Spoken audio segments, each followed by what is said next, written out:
ಯಾವಾಗಲೂ ಇತ್ತೀಚೆಗೆ ನಡೀತಾ ಇರುವಂಥ ಈ ಆಗುಹೋಗುಗಳನ್ನು ಗಮನಿಸಿದಾಗ ಬಹಳ ಭಯಂಕರವಾಗಿ ನಾವು ಯಾವ ಪರಿಸ್ಥಿತಿಗೆ ಬಂದು ಮುಟ್ಟಿದ್ದೇವೆ ಅಂತ ಹೇಳಲಿಕ್ಕಾಗ್ತಾ ಇದೆ.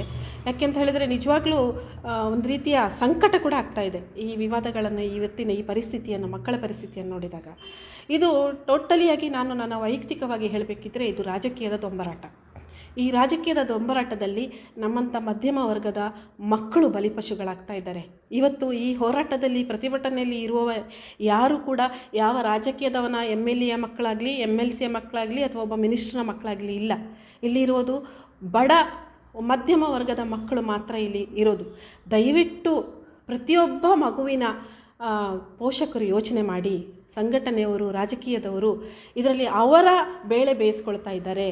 ಭವಿಷ್ಯ ಹಾಳಾಗ್ತಾ ಇರೋದು ನಮ್ಮ ಮಕ್ಕಳದು. ನಮ್ಮ ಮಕ್ಕಳ ಭವಿಷ್ಯ ಹಾಳಾಗ್ತಾ ಇದೆ. ಒಂದು ಕಾಲೇಜಿಗೆ ಒಂದು ಮಗು 2 ವರ್ಷ ಅಥವಾ 3 ವರ್ಷ ಮಾತ್ರ ಹೋಗ್ತಾಳೆ, ಪರ್ಮನೆಂಟಾಗಿ ಇರಲಿಕ್ಕೆ ಹೋಗ್ತಾ ಇಲ್ಲ. ಯಾವ ಕಾಲೇಜಿಗೂ ಶಾಲೆಗೂ ಎಲ್ಲಿಯೂ ಹಿಸ್ಟ್ರಿಯಲ್ಲಿ ಇಲ್ಲ ಪರ್ಮನೆಂಟಾಗಿ ಇರಲಿಕ್ಕೆ. ಅವಳು ಹೋದ ನಂತರ ಇನ್ನೊಬ್ಬಳು ಬರ್ತಾಳೆ ಅಲ್ಲಿಗೆ. ನಾಳೆ ಅದೇ ಕಾಲೇಜಿಗೆ ಅವಳ ಮಗಳು ಬರ್ಬೋದು ಅಥವಾ ಅವನ ಮಕ್ಕಳು ಬರ್ಬೋದು. ಅದರಿಂದಾಗಿ ಯೋಚನೆ ಮಾಡಿ ಪೋಷಕರೇ, ಮಕ್ಕಳನ್ನು ಬಲಿಪಶುಗಳನ್ನಾಗಿ ಮಾಡ್ತಾ ಇದ್ದಾರೆ.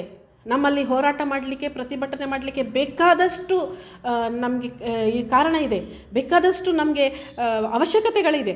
ಅದಕ್ಕೆ ಹೋರಾಟ ಮಾಡೋಣ. ಇವತ್ತು ರೈತರು ಆತ್ಮಹತ್ಯೆ ಮಾಡ್ಕೊಳ್ತಾ ಇದ್ದಾರೆ. ಇವತ್ತು ನಮ್ಮ ಕರ್ನಾಟಕದಲ್ಲಿ ಯಾವ ಡಿಪಾರ್ಟ್ಮೆಂಟಿಗೆ ಹೋಗಿ, ಕರ್ನಾಟಕದವರಿಗೆ ಸರ್ಕಾರಿ ಉದ್ಯೋಗಗಳಿಲ್ಲ. ಇವತ್ತು ರೈಲ್ವೆ ಡಿಪಾರ್ಟ್ಮೆಂಟಿಗೆ ಹೋಗಿ ಎಲ್ಲಿಯೋ ಹಿಂದಿಯವ ಇದ್ದಾನೆ. ಇವತ್ತು ಇಲ್ಲಿ ನಮ್ಮಲ್ಲಿಯೇ ಇರುವಂಥ ಬ್ಯಾಂಕ್ಗಳಿಗೆ ಹೋಗಿ ಪಂಜಾಬ್ನವನು ಬಂದು ಇಲ್ಲಿ ಬ್ಯಾಂಕ್ನಲ್ಲಿ ಕೂತ್ಕೊಂಡಿದ್ದಾನೆ. ಯಾಕೆ? ನಮಗೆ ಅಂಥ ಯೋಗ್ಯತೆ ಇಲ್ವಾ? ಅಂಥದಕ್ಕೆ ಹೋರಾಟ ಮಾಡಲಿಕ್ಕೆ ಬೇಕಾದರೆ ನಾವು ಎಲ್ಲರೂ ಸೇರಿಕೊಳ್ಳೋಣ. ಇಲ್ಲಿ ಜಾತಿ ಧರ್ಮದ ಬಣ್ಣ ಕಟ್ಕೊಂಡು ಮಕ್ಕಳನ್ನು ಕೂರಿಸ್ಕೊಂಡು, ಆ ಮಕ್ಕಳಿಗೆ ಗೊತ್ತಿಲ್ಲ, ಬಿಸಿ ರಕ್ತದ ಮಕ್ಕಳು. ನೀವು ಯೋಚನೆ ಮಾಡಿ, ಆ ಮಕ್ಕಳನ್ನು ಕೂರಿಸ್ಕೊಂಡು ನೀವು ಪ್ರತಿಭಟನೆ ಮಾಡ್ತಾ ಇದ್ದೀರಲ್ಲ, ಏನು ಪರ್ಮನೆಂಟಾಗಿ ಇರ್ಲಿಕ್ಕೆ ಹೇಳಿದ್ರಾ? ಹೊರಗಡೆ ಬಂದ ಮೇಲೆ ನಿನಗೆ ಯಾವ ವೇಷಭೂಷಣಗಳನ್ನು ಬೇಕಾದರೆ ಹಾಕೋ. ಅದರಲ್ಲೂ ಹೆಣ್ಣು ಮಕ್ಕಳ ವೇಷಭೂಷಣಗಳ ಬಗ್ಗೆ ಮಾತಾಡ್ಕೊಂಡು ಇವತ್ತಿದ್ದೀರಲ್ಲ, ಯಾಕೆ? ಎಲ್ಲಿ ಹೋದ್ರಿ ಎಲ್ಲರೂ? ಎಲ್ಲಿ ಯಾರಿದ್ದೀರಾ ಮಾತಾಡಲಿಕ್ಕೆ? ಇವತ್ತು ಮಕ್ಕಳನ್ನು ಕೂಡ ಮೀಡಿಯಾದ ಮುಂದೆ ಬಿಡ್ತಾ ಇದ್ದೀರಲ್ಲ ನೀವು ಮಾತಾಡಲಿಕ್ಕೆ. ನೀವು ಯಾಕೆ ಮಾತಾಡ್ತಾ ಇಲ್ಲ? ಯಾಕೆಂದರೆ ನಿಮ್ಮ ಮಕ್ಕಳು ಇಲ್ಲ ಅಲ್ವಾ? ಇಲ್ಲಿ ಇರೋದು ಮಧ್ಯಮ ವರ್ಗದವರ ಮಕ್ಕಳಲ್ವಾ?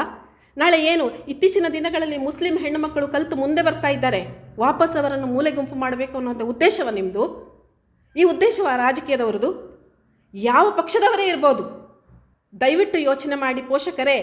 ಅವರವರ ಬೇಳೆಯನ್ನು ಬೇಯಿಸ್ಕೊಳ್ಳಿಕ್ಕೆ ಮಾತಾಡ್ತಾ ಇದ್ದಾರೆ, ನಿಮ್ಮ ಹತ್ರ ಆಟ ಆಡಿಸ್ತಾ ಇದ್ದಾರೆ, ನಿಮ್ಮನ್ನು ಪಾತ್ರಧಾರಿಗಳನ್ನಾಗಿ ಮಾಡ್ತಾ ಇದ್ದಾರೆ. ಅವರು ಸೂತ್ರಧಾರಿಗಳಲ್ಲಿ ಕೂತ್ಕೊಂಡು, ಯಾರು ಅವರು ಬೇರೆ ಬೇರೆ ಆಗೋದಿಲ್ಲ. ಅವರು ಹೆಗಲ ಮೇಲೆ ವಿದೇಶಕ್ಕೆ ಹೋಗಿ ಕಲಿತಾ ಇದ್ದಾರೆ ಮಕ್ಕಳೇ. ಯೋಚನೆ ಮಾಡಿ, ಅವರು ಯಾರು ಇಲ್ಲಿಯ ಶಾಲೆಯಲ್ಲಿ ಕಲಿತಾ ಇಲ್ಲ. ಯಾವ ಒಬ್ಬ ರಾಜಕೀಯ ನಾಯಕನ ಮಕ್ಕಳು ನಮ್ಮ ಹಾಗೆ ಇಲ್ಲಿ ಕಾಲೇಜಲ್ಲಿ ಕಲಿತಾ ಇಲ್ಲ. ಅವರು ವಿದೇಶದಲ್ಲಿ ಕಲಿತಾ ಇದ್ದಾರೆ, ವಿದೇಶದಲ್ಲಿ ಕೆಲಸ ಮಾಡ್ತಾ ಇದ್ದಾರೆ. ನಮಗೆ ಸರ್ಕಾರಿ ಉದ್ಯೋಗ ಸಿಗಲಿಕ್ಕೆ ನಮಗೆ ಯೋಗ್ಯತೆ ಇಲ್ವಾ? ನಮಗೆ ಪಡ್ಕೊಳ್ಳಿಕ್ಕೆ ನಮಗೆ ಆ ಅರ್ಹತೆ ಇಲ್ವಾ?